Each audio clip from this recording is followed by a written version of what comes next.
हाँ जी सर, ये आपकी दुकान में काफ़ी बार आया हूँ। आपने जो ये दुकान खोली है पेट शॉप की, इसमें आप मतलब क्या क्या कस्टमर से डील करते हो, थोड़ा आप बताएंगे? देखो सर, जब भी कोई इंसान अपने पेट को लेके आता है, छोटे पेट को लेके आता है, छोटे पप्पी को, छोटे कैट को, हाँ जी।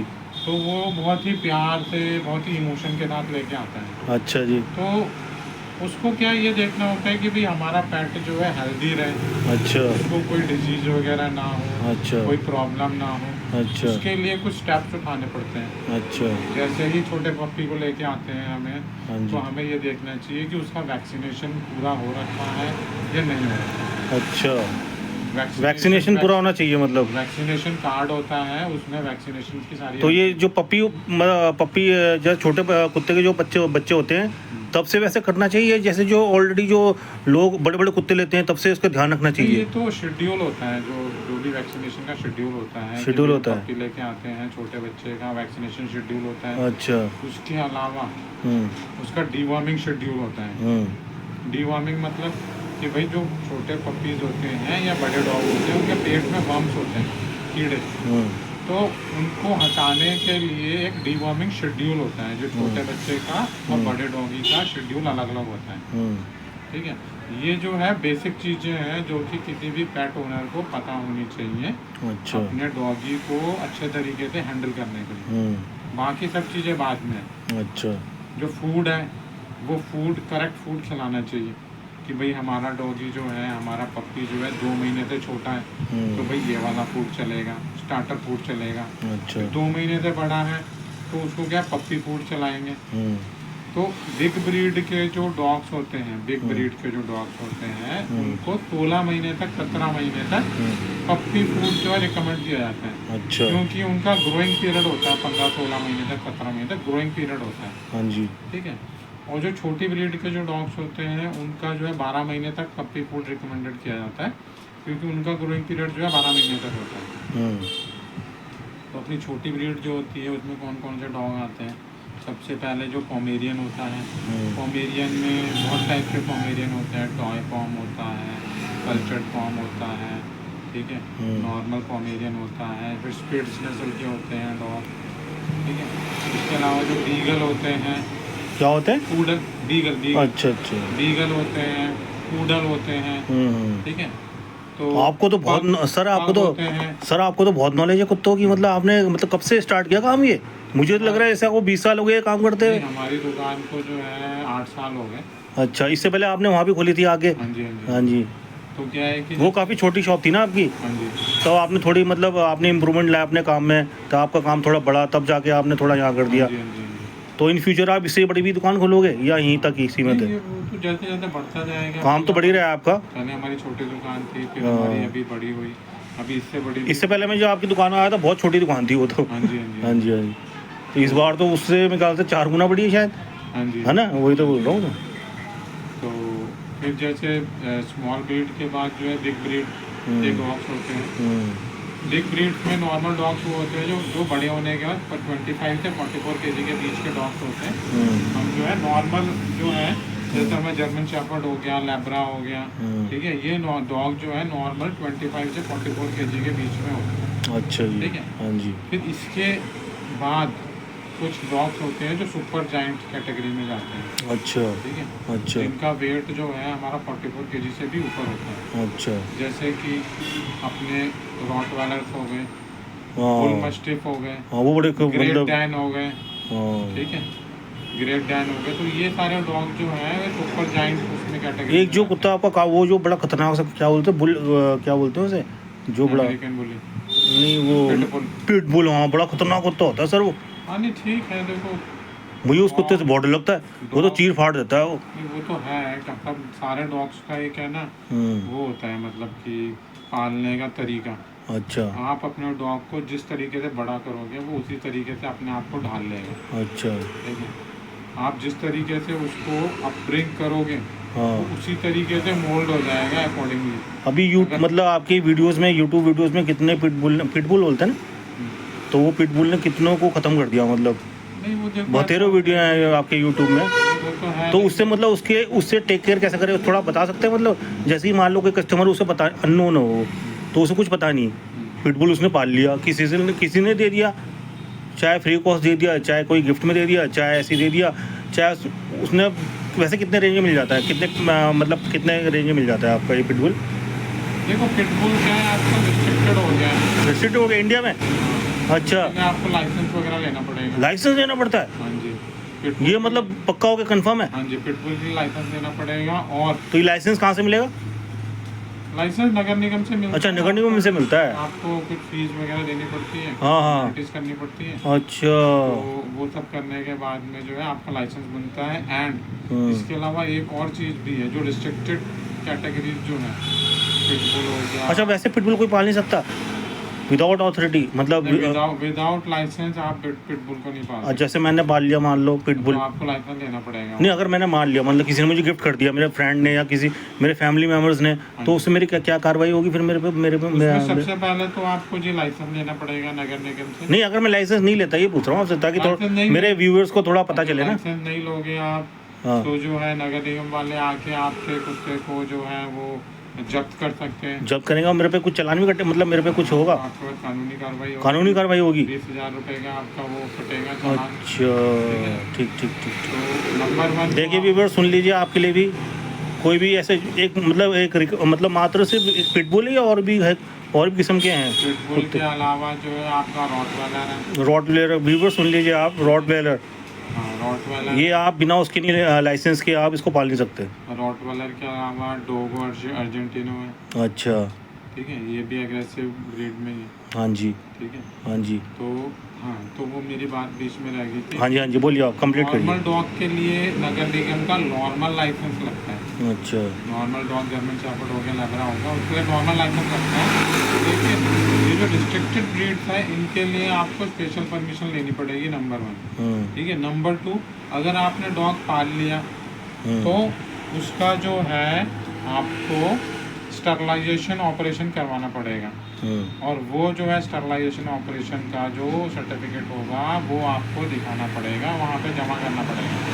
स्टरलाइजेशन ऑपरेशन जो है वो बड़ा होने के बाद होता है। हाँ बोलिए। तो नंबर 1 तो एक तो हो गया, एक तो नॉर्मल परमिशन होती है जो जर्मन शेफर्ड, लैब्रा वगैरह नॉर्मल डॉग के लिए होती है। हाँ जी। एक स्पेशल परमिशन होती है रिस्ट्रिक्टेड ब्रीड्स के लिए। अच्छा। और नंबर 3, अगर आपने रिस्ट्रिक्टेड ब्रीड पाली है, हाँ जी, तो आपको उसका स्टरलाइजेशन ऑपरेशन करवाना पड़ेगा और वो सर्टिफिकेट आपको नगर निगम में डिपॉजिट करना पड़ेगा। अच्छा, कि भाई मैंने ये तो जो है अपना डॉग का स्टरलाइजेशन ऑपरेशन करवा दिया है। अच्छा अच्छा। ठीक है, अच्छा, जैसे लाइसेंस देना पड़ता है उसके कितने फीस देनी पड़ती है? जो उसकी अपनी गवर्नमेंट की फीस होती है 500 रुपीज़ होती है। अच्छा अच्छा, 500 रुपीज़। 500 रुपीज़ जमा करते हैं वो। मतलब पर ईयर देना पड़ता है, फिर एक ही बार देना पड़ता है? पर ईयर देते हैं उसको। अच्छा, पर ईयर देना पड़ता हाँ है, जी। लाइसेंस पर ईयर होता है उसका? हाँ जी, हाँ जी, हाँ जी। और कुछ डॉग का फोटो लगता है, अच्छा। मालिक का आधार कार्ड लगता अच्छा है, अच्छा। उसका वैक्सीनेशन कार्ड जो है तो उसकी कॉपी लगती है उसमें। हाँ हाँ हाँ, ठीक है, ये सब चीज़ें लगती हैं उसमें। ठीक ठीक ठीक। तो तो आपका ये हो गया, आपका रिस्ट्रिक्टेड ब्रीड्स के बारे में हो गया। हाँ जी। ठीक है, और कोई सवाल आपका और जो आप बता रहे थे अभी, ये छोटे जो पपी होते हैं उनको कौन कौन सी वैक्सीन लगती है? हाँ, एक क्वेश्चन रह गया आपका ना, आपने बोला था बीच में कि भाई एक बात मैं बताना चाहता हूँ कि हाँ अगर पिटबुल एग्रेसिव है, अगर क्योंकि वो तो मैं तो यहाँ व्यूवर्स के लिए पूछ रहा हूँ, क्योंकि अगर मान लो एग्रेसिव उनको मिल गया पिटबुल, तो फिर मतलब उसको कैसे वो करना है, मतलब हाँ, नहीं जैसे कि देखो क्या होता है कि जिस तरीके से हम उसको अपब्रिंग करते हैं, अपब्रिंग, हाँ वही बोल रहा हूँ, अपब्रिंग कैसे करें उसे? उस तरीके से ही वो अपने ढल जाता है उस सिचुएशन में। अगर आप उसे बांध के रखोगे, हमेशा आइसोलेटेड रखोगे, हाँ हाँ, तो ज़्यादा एग्रेसिव हो जाएगा। अगर आप बचपन से ही उसको फैमिलियर रखोगे, लोगों से मिलवा बचपन से ही, क्योंकि मेरे हिसाब से, हाँ जी, फ्रेंडली एनवायरनमेंट में रखोगे तो फ्रेंडली ही बनेगा बड़ा होके। तो मेरे हिसाब से तो सबसे ज़्यादा जो एग्रेसिव वो पिटबुल ही है शायद, नंबर 1 में ना। जो रॉटवेलर है वो भी खतरनाक है, देखा है मैंने। भी खतरनाक होता है, लेकिन क्या है कि पिटबुल आजकल न्यूज़ वगैरह में इतनी खबरें आ रही हैं, तो पिटबुल जो है वो पिटबुल छाया हुआ है यूट्यूब वीडियोस में, छाया हुआ है। हाँ, तो उसमें ऐसी क्या खतरनाक? वैसे दिखने में तो छोटा सा होता है मेरे ख्याल से, ज़्यादा हाइट भी नहीं होती उसकी, या अलग अलग जाति के होते हैं इसमें भी? जो अमेरिकन बुली जो होता है, हाँ, उसकी हाइट थोड़ी सी कम होती है। अच्छा। और जो ओरिजिनल पिटबुल होता है उसकी हाइट थोड़ी सी ज़्यादा होती है। अच्छा अच्छा। ठीक है, ऐसा ठीक ठीक ठीक। यहाँ से कितने तक मतलब थोड़ा बता देंगे पिटबुल कहाँ तक? जैसे जो अमेरिकन बुली है वो इस हाइट का होगा, अच्छा ठीक है, इतना हाइट लेंगे तो तकरीबन 1.5 फीट के आसपास। अच्छा अच्छा। और जो ओरिजिनल पिटबुल होता है वो इतना ऊंचा हो सकता है, इतना अरे ऊंचा बाप रे, अच्छा जी। ओरिजिनल पिटबुल जो है। ठीक ठीक ठीक ठीक। ठीक है। अच्छा जी, ठीक है जी। ठीक है सर, एक मिनट में अपने व्यूवर्स को आपकी शॉप दिखा दूँ। ये देखिए गाइस, इनकी शॉप, क्या क्या सामान इन्होंने डॉग के रखे हैं। ये देखिए सारे ये मेडिसिन है डॉग के। ये देखिए गाइस, बहुत ही पॉपुलर दुकान है यहाँ पे। ये कहाँ पड़ती है आपकी दुकान सर? ये है शिमला बाईपास पे नियर शक्ति विहार, अच्छा जेवर रेडी। अच्छा, जेविरोटी के पास में ना। हाँ जी, हाँ जी। बहुत अच्छी शॉप है इनकी, बहुत से कस्टमर आते हैं इनके। ये देखिए आप इनकी शॉप देखिए, सब सामान मिलेगा आपको यहाँ पे, मेडिसिन वगैरह, फूड वगैरह। जो कैट का ही मिलता है ना, मतलब जानवर, कैट का है, डॉग का है। कैट का मिलता है हाँ जी, और बर्ड्स का भी मिलता है। बर्ड्स का भी मिलता है। देखिए का बर्ड्स के आपके इन्होंने नेस्ट, ये क्या बोलते हैं इसे, नेस्ट बोलते हैं ना। हाँ जी, हाँ जी। ये देखिए बर्ड के इन्होंने वो भी रखे हैं, नेस्ट भी रखे हैं। पिंजरे भी हैं ऊपर। ये देखिए, ये डॉग्स के Birds चेन, के ये multivitamin। देखिए डॉग्स की चेन है ना ये गले के। हाँ जी। हाँ जी, ये देखिए पट्टे देखिए डॉग्स के, बहुत अच्छी तरह से इन्होंने दुकान में अरेंज कर रखे हैं सामान। ये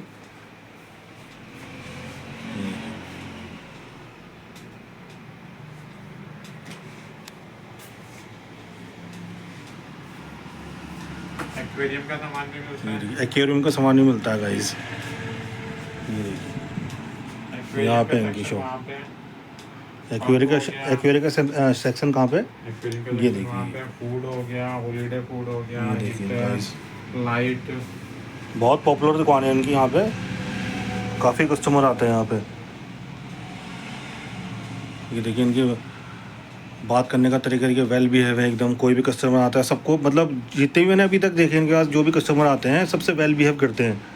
ये नहीं कि कोई हबड़ तबड़ कर रहे हों, पूरी इन्फॉर्मेशन देते हैं इनको। कुत्ते जिन्होंने कुत्ते पाल रखे, पूरी इन्फॉर्मेशन देते हैं ये, ताकि सारे कस्टमर के इनको अवेयरनेस रहे। क्योंकि कुत्ता पालना कोई मजाक बात तो है नहीं।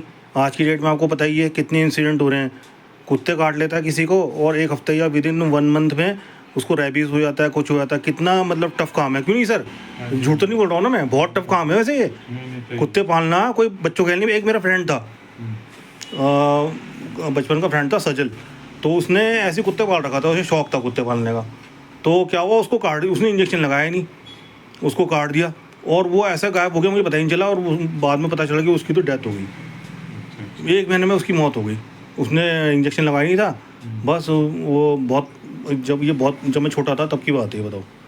तो इसको हल्के में नहीं ले सकते ना हम, इसको हम हल्के में लेंगे तो फिर दिक्कत आ जाएगी फिर हमको, है ना। सही बात है। क्योंकि कुत्ते ने कहीं हमें बाइट कर दिया, कुछ कर दिया, तो वो इन्फेक्शन फैलेगा। और इंजेक्शन नहीं लगा तो वो रेबीज़ भी हो सकता है। आजकल आप बताइए आपको रेबीज़ का कितना खतरा हो, इसका इलाज भी नहीं है। एक बार अगर हो गया किसी को तब तो फिर डेड श्योर है कि मरेगा आदमी। सही बात है। अगर उसने विदिन कितना टाइम होता है, मतलब जैसे कुत्ते ने काट लिया कोई जिसको रेबीज़ हो रखा, और उसने अगर काट लिया किसी आदमी को, तो उसका मतलब आप लक्षण बता दीजिए। क्योंकि मुझे वैसे नॉलेज तो है, पर आप बता दीजिए, थोड़ा डीपली बता दीजिए इसके बारे में। देखो जब आपने, क्योंकि आपको तो ये काम ही है। अगर आपको जो रेबीज वाला डॉग काटता है, हाँ जी, तो इसमें सबसे पहला इंजेक्शन जो है विदिन 24 आवर्स आपको लगवाना पड़ेगा। 24 आवर्स। अगर हमने डिले कर दिया तो दिक्कत आ जाएगी। हाँ, तो क्या है ना, उसकी जो असर थोड़ा कम हो जाता है। अच्छा। तो जो शेड्यूल है उसका वो इस तरीके से 0, 3, 7, 14 एंड 28। 0 में जब बाइट करता है डॉग, पहला इंजेक्शन विदिन 24 आवर्स लगेगा। अच्छा उसको हम 0 डे काउंट करेंगे। अच्छा। 0, उसके बाद 3rd डे, उसके बाद 7 डे, 14 डे एंड 28 डे। ठीक है। तो वैसे तो क्या है कि ये जब इंजेक्शन लगवाने आप जाते हैं तो वो डॉक्टर जो है आपको बताता है कि डॉक्टर बताएगा शेड्यूल, बट ये शेड्यूल होता है। अच्छा अच्छा, ठीक है ना। ठीक ठीक तो ठीक। इसको हमें फॉलो करना चाहिए मेटिकुलसली, हाँ जी। क्योंकि अभी तक जो है रेबीज होने के बाद में उसका क्योर नहीं है। क्योर नहीं है, वही तो बोल रहा हूँ। एक आपका HIV एड्स है, उसका भी इलाज नहीं है, एक ये रेबीज़ का इलाज नहीं उसको है। हमें जो है पहले से ही हमें उसका इंजेक्शन लगवाना पड़ता है। है तो सर बहुत मतलब बहुत ही खतरनाक चीज़ है ये। बहुत से लोग इसे हल्के में लेते हैं, कुत्ता काट लेता है उसमें हल्दी वगैरह लगा देते हैं, वो थोड़ी इलाज है कोई। तभी तो लोगों को, कितने लोगों को रेबीज होके हो जाता है, उनका मतलब डेथ हो जाती है उनकी, उन्हें बेचारों को पता ही नहीं होता, अननोन होते हैं। तो इसलिए देखिए गाइस, इन्होंने यहाँ दुकान खोली है हर चीज़ की, दवाई वगैरह सब है यहाँ पे। ठीक है गाइस, ये इन्होंने पेट एसेसरीज की यहाँ पे शॉप खोली है। तो आपको कभी टाइम मिले तो आप प्लीज़ यहाँ पे राउंड मारिएगा। ओके सर, आपसे मिलके बहुत अच्छा लगा। ओके जी। तो आपके पास में फिर आऊँगा। ठीक है, आपने जो नॉलेज दी उसके लिए थैंक्स। मेरे व्यूअर्स इसको ज़रूर अमल करेंगे। ओके, आपके व्यूअर्स को कभी अगर कोई प्रॉब्लम होती है हाँ जी, रिगार्डिंग न्यूट्रिशन ऑफ डॉग्स और हाँ जी, हैंडलिंग ऑफ डॉग्स, हाँ जी, तो they can contact me on my number. ठीक है, आप अपना नंबर बता दीजिए। My number is 9860219186। ठीक है sir. Okay all are sir, welcome. Okay sir, thank you. Nice to meet you. Okay guys.